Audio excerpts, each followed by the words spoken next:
ರಾಮಮೂರ್ತಿ ನಗರದ ಟೆಕ್ಕಿ ಶರ್ಮಿಳಾ ಕೊಲೆ ಪ್ರಕರಣಕ್ಕೆ ಸಂಬಂಧಪಟ್ಟಂತೆ ನೆರೆಮನೆಯ 18 ವರ್ಷದ ಯುವಕ ಕರ್ನಲ್ ಕುರೈ ಸತ್ಯ ಬಾಯ್ಬಿಟ್ಟಿದ್ದಾನೆ. ಆರೋಪಿಗೆ ಪ್ರೀತಿಗಿಂತ ಆಕೆಯ ಮೇಲೆ ವಿಕೃತ ಕಾಮ ಇರುತ್ತೆ. ಶರ್ಮಿಳಾ ಮೇಲೆ ಲೈಂಗಿಕ ಬಳಕೆಯ ವಿಕೃತ ಮನಸ್ಸು ಉಂಟಾಗಿರುತ್ತೆ. ಅತ್ಯಾಚಾರಕ್ಕೆ ಪ್ರಯತ್ನ ಪಟ್ಟಿದ್ದಾಗಿ ಇದೀಗ ಆರೋಪಿಯೇ ಬಾಯ್ಬಿಟ್ಟಿದ್ದಾನೆ. ಲೈಂಗಿಕ ದೌರ್ಜನ್ಯವೆಸಗಿ ಯಾವಾಗ ಆಕೆ ಅದಕ್ಕೆ ಅಪೋಸ್ ಮಾಡ್ತಾಳೆ ಆಗ ಈ ರೀತಿ ಆಕೆಯನ್ನ ಸಾಯಿಸಿದ್ದಾನೆ ಈತ. ರಾಮಮೂರ್ತಿ ನಗರದ ಟೆಕ್ಕಿ ಶರ್ಮಿಳಾ ಕೊಲೆ ಪ್ರಕರಣ ಇದು. ನೆರೆಮನೆಯ 18 ವರ್ಷದ ಯುವಕ ಕರ್ನಲ್ ಕುರೈ ವಿಚಾರಣೆಯಲ್ಲಿ ಬಾಯ್ಬಿಟ್ಟಿದ್ದಾನೆ. ಆರೋಪಿಗೆ ಆಕೆಯ ಮೇಲೆ ಪ್ರೀತಿ ಅನ್ನೋದಕ್ಕಿಂತ ಜಾಸ್ತಿ ಒಂದು ವಿಕೃತ ಕಾಮ ಇರುತ್ತೆ. ಶರ್ಮಿಳಾ ಮೇಲೆ ಲೈಂಗಿಕ ಬಳಕೆಯ ವಿಕೃತ ಮನಸ್ಸಿರುತ್ತೆ.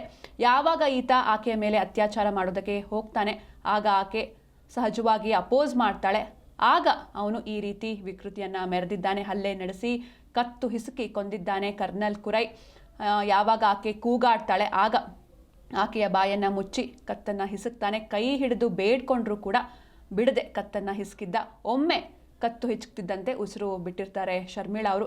ತದನಂತರದಲ್ಲಿ ಯಾವಾಗ ಅವರು ಸಾಯ್ತಾರೆ ಟಿಶ್ಯೂ ಪೇಪರ್ಗಳನ್ನು ಹಾಸಿಗೆ ಮೇಲಿಟ್ಟು ಬೆಂಕಿಯನ್ನು ಹಚ್ತಾನೆ ಈ ಕಿರಾತಕ.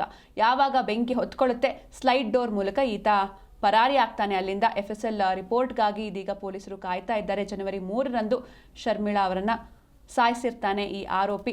45 ದಿನಗಳಿಂದ ಡೈಲಿ ಟೆರೆಸ್ ಮೇಲೆ ಆಕೆಯನ್ನು ಈತ ಅಬ್ಸರ್ವ್ ಮಾಡ್ತಾ ಇದ್ದ. ಆಕೆ ಕೆಲಸಕ್ಕೆ ಹೋದಾಗಲೂ ಕೂಡ ಹಿಂದೆ ಫಾಲೋ ಮಾಡ್ಕೊಂಡು ಹೋಗ್ತಾ ಇದ್ದ. ಇದೀಗ ಆತನೇ ಎಲ್ಲ ಸತ್ಯವನ್ನು ಬಾಯ್ಬಿಟ್ಟಿದ್ದಾನೆ.